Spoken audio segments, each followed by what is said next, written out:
Hey, this is Dr. Matt Najad, and in this video we'll be covering the topic of immediate dentin sealing. This includes what is immediate dentin sealing, why immediate dentin sealing is important, and also how to do immediate dentin sealing with a video demonstration that shows every step of the technique. First up, we're going to cover what is immediate dentin sealing. Simply put, immediate dentin sealing is when you seal the dentin with your dentin bonding agent on the preparation appointment, and this is in contrast to delayed dentin sealing, which we normally do, which involves bonding to dentin during the cementation visit. There's a lot of advantages to doing this immediately for all our indirect restorations, including crowns, inlays, onlays, veneers, and basically any lab-made restoration. Also, if you think about it, for every direct restoration we do, you're always doing immediate dentin sealing, but when you do indirect restorations, there's a big change, and the important thing is that doing it immediately has a lot of advantages, so we want to do that for our indirect restorations as well. Next, we're going to be covering why immediate dentin sealing is important, and there's a lot of different reasons why, but we're going to be covering the most major reasons. The most important reason is that immediate dentin sealing gives us the highest possible bond strength to dentin. In fact, the bond strength with immediate dentin sealing is so strong that it approaches the same bond that enamel has to dentin at the DEJ region, which is basically what we're trying to mimic in biomimetic dentistry. Also, freshly cut dentin is the ideal substrate to bond to, and clinically, freshly cut dentin means immediately after preparation, and this is the dentin surface that gives us the best bond strength, so we want to be bonding to our dentin right after we finished our preparation. Another advantage is that it allows stress-free bond development. What that means is once you've cured your dentin bonding agent, the bond to dentin forms gradually. It's not instantaneous. It takes some time, and during this time you want to minimize stressing of that bond. When you do immediate dentin sealing, you're allowing at least several minutes, if not up to 1 or 2 weeks, for that bond to mature, and it does get stronger with time. The most impactful time is the first 5 to 10 minutes. Another advantage of immediate dentin sealing is that it improves the fracture resistance of our restorations. When you do immediate dentin sealing, you're not only getting a stronger bond, but you're also improving the performance of your restorative material. Another advantage of immediate dentin sealing is that pre-curing your dentin bonding agent gives you the highest possible bond strength. And if you think about it, when you do a traditional cementation, you're applying your adhesive or your self-adhesive cement, and you're trying to combine a couple steps together. But studies have shown that when you pre-cure the adhesive separately, you get the highest possible bond strength. And if you try to apply adhesive and cure on cementation day, you have to deal with the thickness of the adhesive, preventing full seating of your restoration.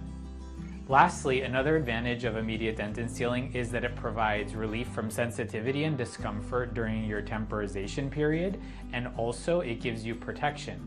When you seal the dentin, you're actually plugging the tubules, you're putting a layer on top of your dentin, so this is very resistant to bacterial leakage and the potential for cavities. Also, it provides relief from sensitivity because all the tubules are protected and sealed. So these are some really big advantages that make sure that you don't have complications during your temporization period. Now we're going to cover how to perform immediate dentin sealing with a step-by-step video demonstration.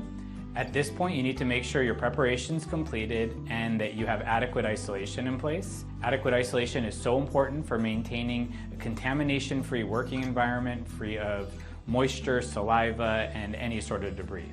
I highly recommend the rubber dam for optimal results, and for the other products I recommend, take a look in the description below. The first step of immediate dentin sealing is priming. And during this step, the goal is to prime the entire dentin surface. And in order to do that very well, you need to make sure you don't miss any areas. So what I recommend is priming slightly past the dentin, going a little bit past the DEJ to make sure you don't miss any areas. In this demonstration, I'm using a 6th generation self-etching primer, so I don't need to etch separately. While I'm scrubbing, I'm both etching and priming the dentin, and it's okay to extend past the DEJ. After you've applied for 20 seconds, you need to air dry your solvent, and this is where it's very important to know the chemistry of the products you're using. This product uses water as a solvent, so I need to air dry for a full 10 seconds in order to evaporate all the solvent. Other systems may be using an alcohol-based solvent and they might need less time, but if you were to leave the water behind, it would create a huge problem for the developing bond and you wouldn't get the high bond strength that we're trying to achieve with this immediate dentin sealing protocol.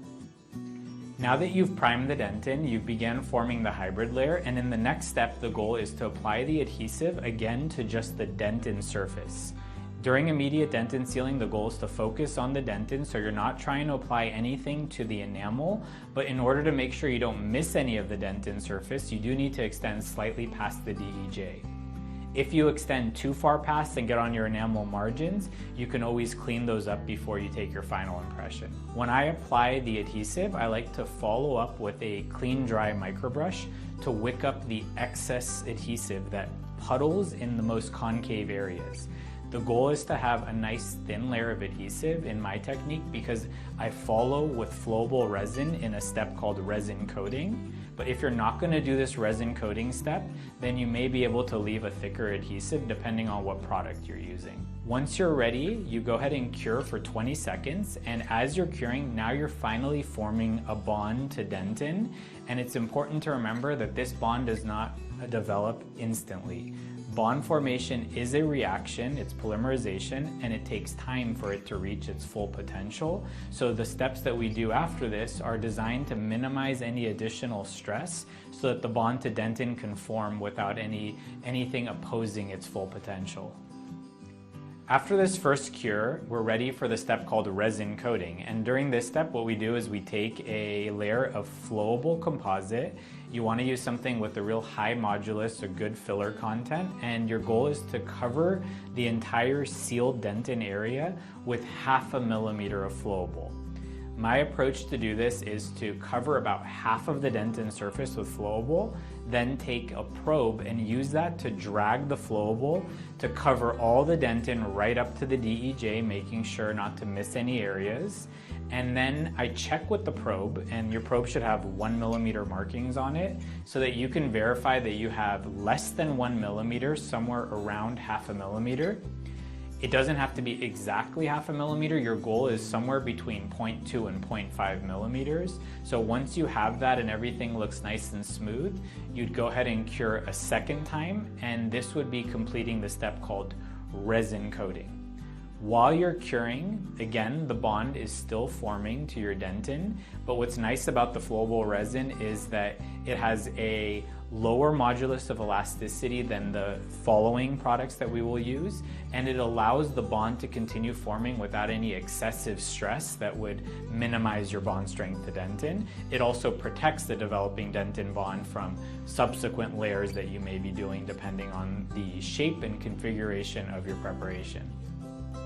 Now that we've completed resin coating, the next step is called the biobase. So it's almost like doing a buildup, but the idea is to change the shape and deal with problem areas. This includes undercut areas, deep areas that would make it really hard to cure our final restoration, or even deep margins that we could elevate with something called the deep margin elevation technique. In this particular preparation, the only area that we need to address is on the buccal where the enamel is undercut. Instead of opening and removing this enamel, we can block this undercut with composite, and this will give the support to the enamel. An important concept I always explain is that unsupported enamel refers to enamel that doesn't have the support of dentin, and traditionally we'd have to remove this unsupported enamel, but with the biomimetic approach, we understand that composite resin gives the enamel the support it needs so that we don't need to take away more of the tooth structure. As I'm doing this, I'm making sure to not leave any composite on the enamel. I'm just trying to block out the undercut. So I want to clean up the enamel margin as best as I can. And once I'm happy with everything, I'm going to cure this for an additional 10 to 20 seconds. At this point, there's one important step left called air blocking. During the air blocking process, what you're trying to do is remove the sticky, air-inhibited surface of the resin. If you don't remove this air-inhibited portion, what happens is the impression materials, a lot of them will not polymerize fully, leaving a swirl pattern behind. And also your temporary will have a really high chance of bonding on permanently. So you want to make sure you do this, and all you have to do is apply glycerin over the entire preparation, cure for an additional 20 seconds, which will allow oxygen to be displaced, and now that air-inhibited layer will become polymerized. And now you're finished with immediate dentin sealing. You can take off your isolation, you can go ahead and take an impression and make a temporary. One very important tip I have for you is when you make your temporary, especially if you're using a resin-based material or a bisacryl, to apply some sort of separating agent like Vaseline or glycerin so that your temporary does not lock on or stick on still.